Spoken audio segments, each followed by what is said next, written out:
राधे राधे प्यारे भक्तों, कभी आप ब्रह्म मुहूर्त में जगे हैं? जगिए, एक दिन और देखिए। संध्या के बाद जब अंधकार धीरे धीरे पूरे संसार को अपने आवरण में ढकने लगता है, तो भोर से ठीक पहले वही अंधकार और भी गहरा हो जाता है। यही तो जीवन का रहस्य है। जब हमारी समस्याएं समाप्ति के निकट होती हैं, तब वे अपने सबसे भयंकर रूप में प्रकट होती हैं, और ऐसे समय में अधिकतर लोग हार मान लेते हैं, डर जाते हैं, टूट जाते हैं। परंतु जो व्यक्ति उस अंधकार में भी विश्वास का दीपक जलाए रखता है, वही अंततः सूर्य का दर्शन करता है। आपने बरगद के वृक्ष को देखा है, जितना विशाल उतना स्थिर। पतझड़ में उसके पत्ते सूख जाते हैं, पर वह कमजोर नहीं होता, वह गिरता नहीं, डटकर खड़ा रहता है।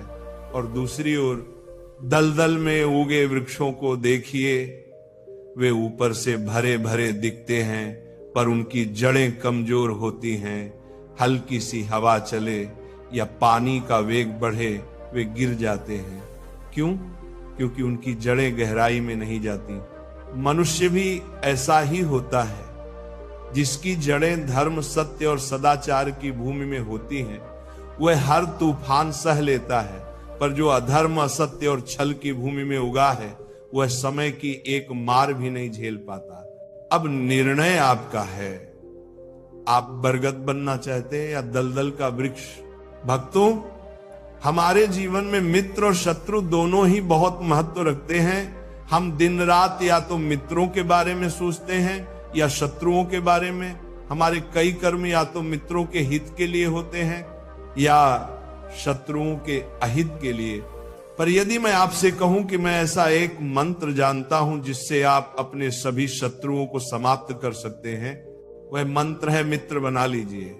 अपने शत्रु को अपना मित्र बना लीजिए और आपके सारे शत्रु स्वतः ही मिट जाएंगे। मैं क्या कर रहा हूं? मैं प्रकाश जला रहा हूं ताकि अंधकार मिट जाए। समझिए, मैं अंधकार से लड़ नहीं रहा, मैं केवल प्रकाश फैला रहा हूं। बुराई को बुराई से नहीं, अच्छाई से जीता जाता है। अन्याय को अन्याय से नहीं, न्याय से हराया जाता है। क्रोध का उत्तर क्रोध नहीं है, क्षमा ही उसका उपाय है। याद रखिए, लोहा लोहे को काटता है, पर ठंडा लोहा ही गर्म लोहे को काट सकता है। इसलिए यदि जीवन में विजय चाहिए, तो पहले अपने मन को ठंडा रखिए, अपनी सोच को संतुलित कीजिए, क्योंकि उचित विचार ही उचित परिणाम लाते हैं। आप सोच रहे होंगे, मैं पौधा क्यों उखाड़ रहा हूं, ये तो पाप है ना? परंतु कभी कभी विनाश भी सृजन की पहली सीढ़ी होता है। यदि नया भवन बनाना हो तो पुराने को गिराना पड़ता है। यदि व्यवस्था बदलनी हो तो क्रांति आवश्यक है। उसी प्रकार यदि किसी वृक्ष की जड़ में घून लग जाए तो उसे जड़ से उखाड़ देना ही श्रेयस्कर होता है, ताकि वहां नई स्वस्थ पौध लग सके।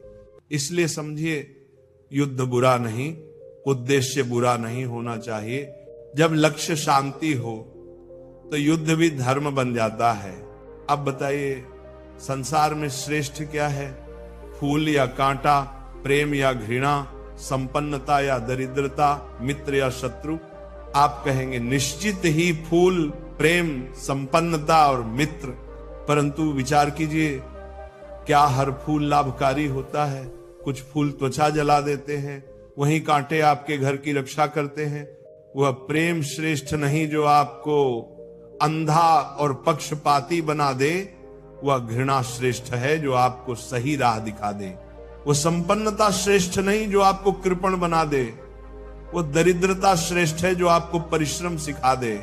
और वे मित्र श्रेष्ठ नहीं जो कुविचार दें। श्रेष्ठ तो वे शत्रु हैं जो आपको सुधारने की प्रेरणा दें।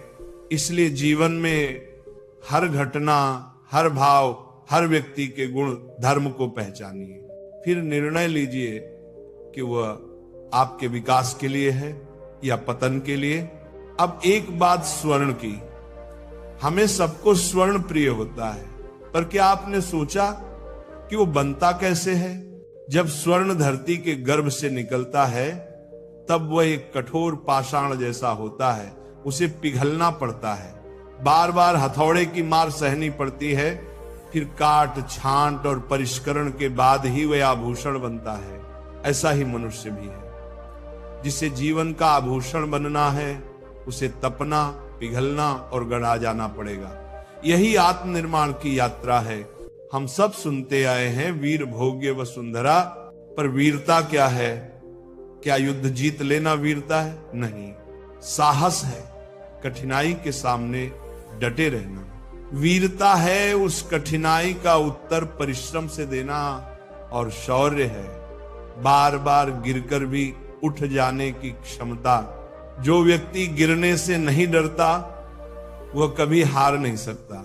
इसीलिए विजय से अधिक महत्वपूर्ण है शौर्यवान होना, क्योंकि जो शौर्यवान है उसके लिए विजय केवल समय का प्रश्न है। राधे राधे प्यारे भक्तों, याद रखिए, जब अंधकार सबसे घना होता है तब भोर निकट होती है। डटे रहिए, जमे रहिए और अपने भीतर का दीपक बुझने मत दीजिए, क्योंकि जहां विश्वास है वहां अवश्य प्रभात है।